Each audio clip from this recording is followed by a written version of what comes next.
আসসালামু আলাইকুম viewers.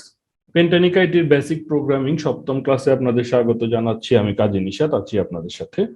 Viewers, গত ক্লাসে আমি একটা অ্যাসাইনমেন্ট দিয়েছিলাম, আপনারা কে কতদূর করেছেন আমি জানি না, তো সেই কাজটা আমি আপনাদেরকে করিয়ে দিচ্ছি। আমাদের আর অ্যালগোরিদম খুব বেশি বাকি নেই, আমরা কোডে চলে যাব। তো এই অ্যালগোরিদমটা ছিল হচ্ছে check prime or compound number, অর্থাৎ একটা সংখ্যা দিলে সেই সংখ্যাটাকে মৌলিক সংখ্যা নাকি যৌগিক সংখ্যা সেটাই প্রোগ্রাম খুঁজে বের করবে। তো মৌলিক সংখ্যা হচ্ছে শুধুমাত্র যে সংখ্যাটা ইউজার ইনপুট দিবে, যেমন 7 যদি ইনপুট দেয় তাহলে সেই সংখ্যা এবং এক ছাড়া অন্য কোনো সংখ্যা দিয়ে সে ভাগ যাবে না, মাঝখানের আর কোনো সংখ্যা দিয়ে সে ভাগ যাবে না। ভাগ করলে ফ্র্যাকশন আসবে। যেমন আমি ক্যালকুলেটর নিই, ধরেন 7, 7কে যদি আমি 1 দিয়ে ভাগ ভাগ দিই তাহলে তো ভাগ যাবে, একটা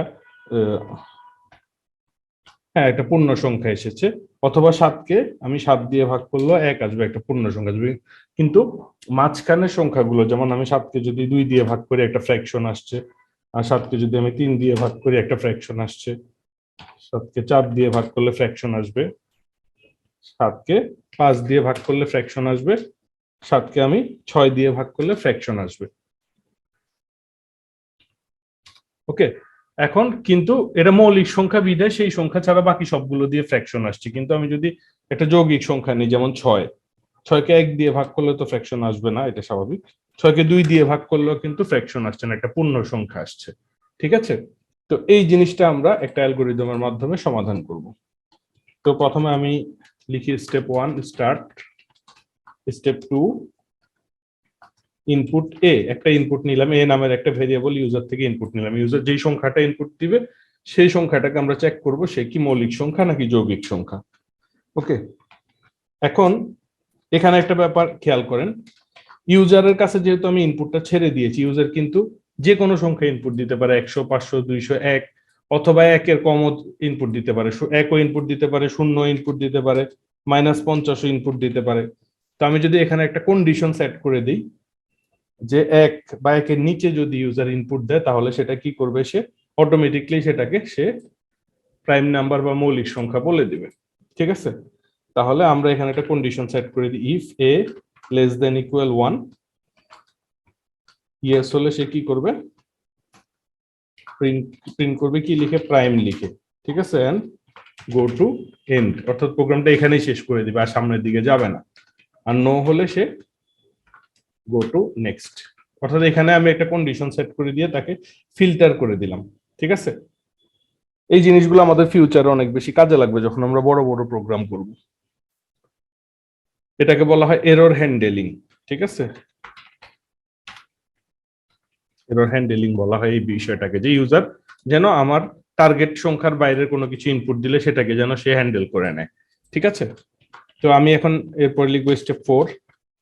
স্টেপ 4-এ আমি আরেকটা ইনপুট নিচ্ছি, আরেকটা ভেরিয়েবল নিচ্ছি বি ইকুয়াল টু 1। এটা মান আমি আর ইউজার থেকে ইনপুট নিচ্ছি না, এটা আমি সরাসরি একটা মান দিয়ে দিলাম, 1 থেকে শুরু করবে সে। ঠিক আছে, step 5 B equal to B plus 1, অর্থাৎ ওই যেটা আমরা লুপ করেছিলাম, বি এর মানটা 1 1 করে বাড়বে। ঠিক আছে, তারপরে step 6 if A modulus B, অর্থাৎ এ কে সে কি করবে, বি দিয়ে ভাগ করবে, ভাগ করে ভাগ শেষটা যদি শূন্য হয়, মানে ভাগ যদি যায়, ঠিক আছে, যদি ভাগ যায় তাহলে তো সে আর মানে সে তো আর মৌলিক সংখ্যা হবে না। ধরেন আমি 2 দিয়ে ভাগ করলাম, ভাগ করলে সে তো ভাগ চলে গেছে, পূর্ণ সংখ্যা চলে আসছে, তাহলে সে তো আর মৌলিক সংখ্যা হবে না। সেক্ষেত্রে সে কি করবে, প্রিন্ট করে দিবে কম্পাউন্ড নাম্বার। ওকে, তারপরে প্রোগ্রামটা এখানে শেষ করে দিবে, সামনে আর তা চেক করার দরকার নেই। আর নো হলে সে কি করবে, গো টু নেক্সট। আচ্ছা, এবার স্টেপ 7। স্টেপ 7-এ সে, এখন আমরা কোন পর্যন্ত চেক করব। ঠিক আছে, ধরলাম আমি এটা, সে 7টাকে সে কি করবে, 1 দিয়ে তো ভাগ করবে না, যেহেতু আমরা এখানে বি ইকুয়াল টু 1 নিয়েছি, তারপরে বি এর মান 1 বাড়িয়ে কি করেছি, 2 করে নিয়েছি। এরপরে সে যতই লুপ চলুক সে কি করবে, 2 থেকে শুরু হবে, 2 এর পরে বেড়ে 3 হবে, 4 হবে, 5 হবে। এটা কোন পর্যন্ত যাবে, লিমিটটা তো আমাকে সেট করতে হবে। যেহেতু এখানে আমি ইনপুট দিয়েছি 7, তাহলে আমাকে 6 পর্যন্ত নিতে হবে। ইউজার যদি 10 ইনপুট দেয় তাহলে আমি 9 পর্যন্ত ভাগ করে দেখতে হবে। তাহলে আমি if B greater than equal a minus one. ঠিক আছে, যদি এ ইউজার যেটা ইনপুট এ দিয়েছে এ মাইনাস ওয়ান থেকে যদি সে বড় বা সমান হয় বিটা, তাহলে সে এটাকে প্রাইম ঘোষণা করে ফেলবে, আর সে চেক করার দরকার নেই। তাহলে সে কি করবে, print prime go to end. আর যদি না হয় তাহলে সে কি করবে, সে এটাকে আবার রিপিট করবে, কোথায় নিয়ে যাবে, সে স্টেপ 5 এ নিয়ে গিয়ে আবার এক যোগ করে আবার চেক করবে। ঠিক আছে, go to step 5, step 8 end. Okay, এখন আমরা এই অ্যালগরিদমটাকে যে এই সংখ্যাগুলো দিয়ে ডিভাইড করব। আমি প্রথমে এটাকে একটু ছোট করে নিই। ওকে, আচ্ছা, আমার এখানে ভেরিয়েবল কে আছে, এ আছে, তারপরে হচ্ছে এ মাইনাস ওয়ান কেও আমি এখানে একটা ভেরিয়েবল আকারে নিচ্ছি, যেহেতু এ মাইনাস ওয়ান এর সাথে আমাকে কম্পেয়ার করা লাগবে। তারপরে আছে কে, বি আছে, ইউজার থেকে ইনপুট নিয়েছি আমি বি, আর লাস্ট হচ্ছে আমার আউটপুট। ঠিক আছে, ওকে। এখন আমি এখানে স্টেপ 1 স্টার্ট হলো, ইনপুট নিলাম এ। এ প্রথমে কাকে ইনপুট নিলাম, ধরলাম 6 কে ইনপুট নিলাম, তাহলে এর মান হচ্ছে 6। 6 ইনপুট নেওয়ার পরে অটোমেটিকলি এ মাইনাস ওয়ান এর মান হবে 5। তারপরে এরপরে আমরা এখানে আসলাম কত, সে চেক করছে এ কি 1 থেকে ছোট বা সমান কিনা।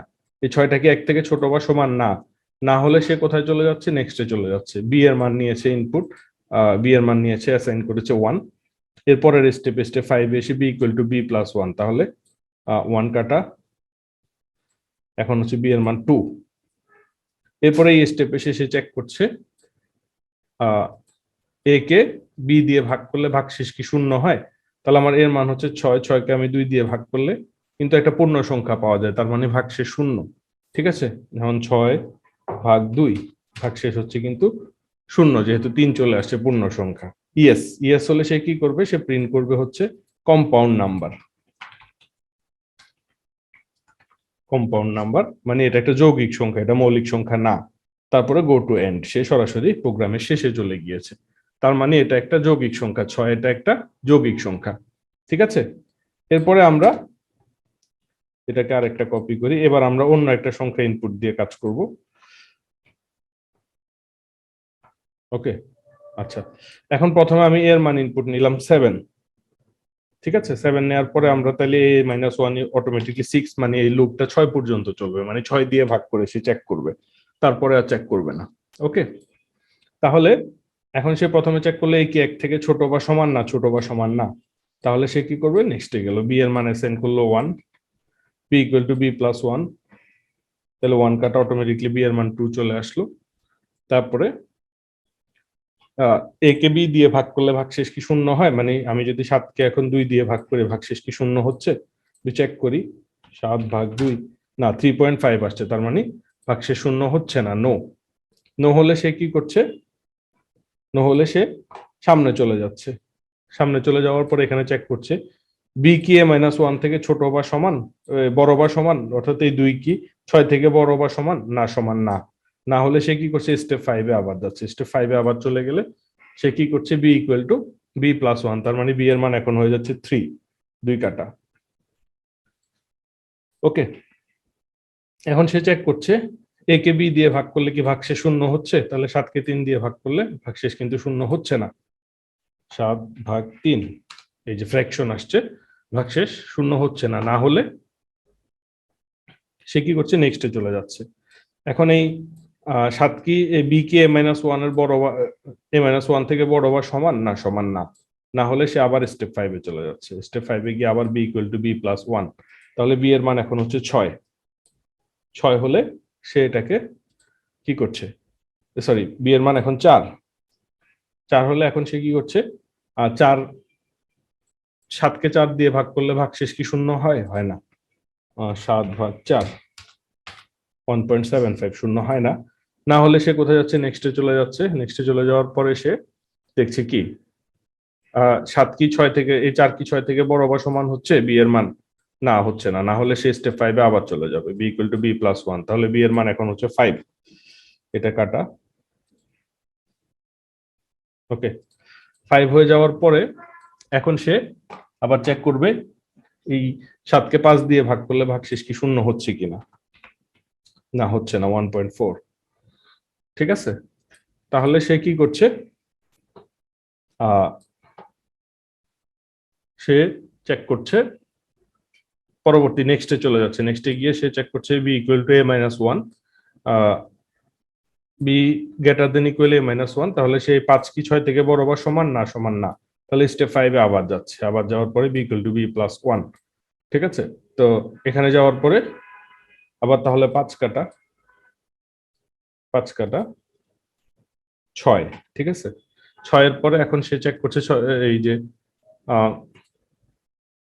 6 গিয়ে এখানে চেক করছে 7কে 6 দিয়ে ভাগ করলে ভাগশেষ কি 0 হয়? না, হয় না। 7/6 ভাগশেষ 0 হয় না, 1.16 ফ্র্যাকশন আসছে। তার মানে গো টু নেক্সট। এখন কি বি কি a-1 থেকে বড় বা সমান? বি, এই যে বি এর মান আর a-1 কি বড় বা সমান? হ্যাঁ, সমান। সমান ইয়েস হলে সে প্রিন্ট প্রাইম। সে বলে দিবে যে না, আমি সবগুলো দিয়ে ভাগ করে দেখেছি, এটা কোনোভাবেই হয় না, তাহলে সে এখানে প্রিন্ট করে দিল, আউটপুট দিয়ে দিল প্রাইম নাম্বার, দিয়ে সে প্রোগ্রামটাকে কি করলো, শেষ করে দিল। তো ভিউয়ার্স, এটা হচ্ছে প্রাইম নাম্বারের সবচেয়ে মানে সহজ উপায়ে, শর্টকাট উপায় আমি করেছি, কিন্তু এর থেকে অনেক ইফিশিয়েন্ট উপায়ে প্রোগ্রামটা করা যায়। যেমন ধরেন, আমি এখানে 7 দিয়ে চেক করার জন্য 7 পর্যন্ত সবগুলো চেক করেছি। ঠিক আছে, সবগুলো আসলে চেক করার প্রয়োজন না, অর্ধেক পর্যন্ত চেক করলেই যদি ভাগ না যায় তাহলে বোঝা যায় যে পরের অর্ধেক দিয়েও ভাগ করা যাবে না, মানে পরের অর্ধেক দিয়েও আর ভাগ হবে না। সেক্ষেত্রে আমরা যদি পূর্ণ সংখ্যা ভাগ করে যদি অর্ধেক নিয়ে নিই, সে অর্ধেক পর্যন্ত লুপটা টানলে প্রোগ্রামটা আরো ফাস্ট হবে, অনেক দ্রুত হবে। তো এগুলো আমরা পরবর্তীতে আস্তে আস্তে কাজ করতে করতে আরো শিখবো। আমি এখন একটু শুধুমাত্র গুগলে সার্চ করব,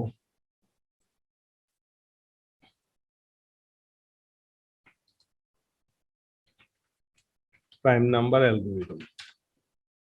ঠিক আছে, আচ্ছা, এটা এখানে একটা প্রোগ্রামিং কোড দিয়ে করেছে C++, আমরা প্রোগ্রামিং কোড করবো আরো পরে।